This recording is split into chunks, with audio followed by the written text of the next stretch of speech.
Feminism and all the wins that we thought we had are not really wins. They're a byproduct of what is convenient for the society and the values that they are built on. It only exists because it conveniently benefits them. If it doesn't benefit them, it will not exist. I have everything drawn over here and I'm going to show you guys. Please have this handy while I'm talking about it so you guys like understand what I'm talking about. I hope you guys screenshotted that. We start off with a rule, a concept in the middle, which is values. Values is what creates each society. Rules specifically for women. Let's imagine countries.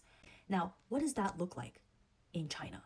Look to your left. On your left, China's value is hardworking, efficacy, modesty, right?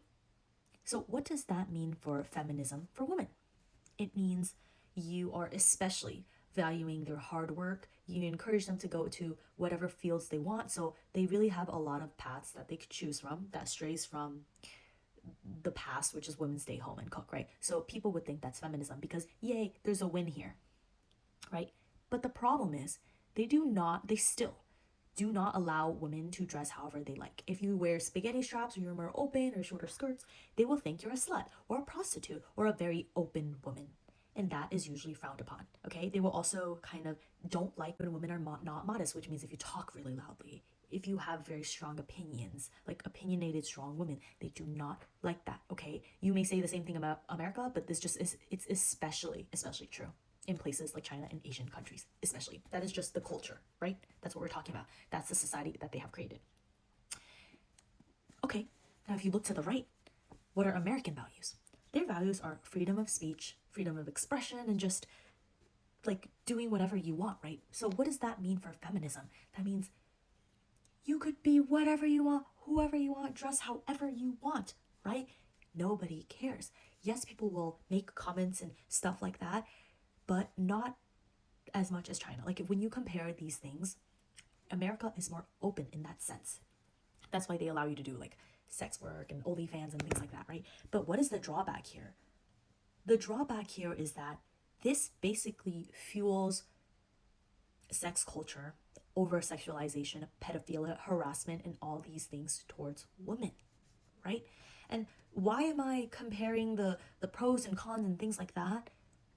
It's the fact that when we talk about feminism as a concept, I'm saying that feminism is not real. Like, women's rights are not a real thing. And what that means is like the fact that you have rules for women and not just laws about like abortion and things like that we already know. We're talking about social construct and social rules for women. I know they exist, but when you break it down into what I'm just talking about, you really take a step back and be like, everything that we label as feminism, like all the wins that we made, all the wins that we had, it's not actually a win. It's a byproduct of the values of the society that they created. It's just convenient for them to allow you this kind of thing because it works for them. If it doesn't work for the man's world, why would they ever allow it to exist, right? Like the fact that in China, they allow women to go into whatever fields they want and work whatever they want. Like, I'm not saying you can't have that in America. I'm just saying like there is greater grace for women to do that kind of stuff because it is convenient for the values in China, which is efficacy, production, good work, smart brains, right? They don't care about gender because it fuels their society. Same thing for America. They're going to conveniently fight for women's rights when it comes to dressing however you like because conveniently this fuels their sex work, their sex industry. Just like the way that they took away abortion rights right now because they're trying to drive up birth rates. Drive up birth rates for what? So they could have more children that they could exploit and abuse in the system. That's why they preach adoption and stuff like that. You know what I mean? And this is connected to what I'm talking about when I say sex and culture in Japan and America.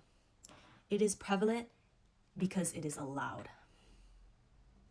Notice how there's all these rules for women and you don't see a single one for men. Everything is interconnected with each other. And if you take a step back, it all makes sense. But yeah, welcome to my TED Talk.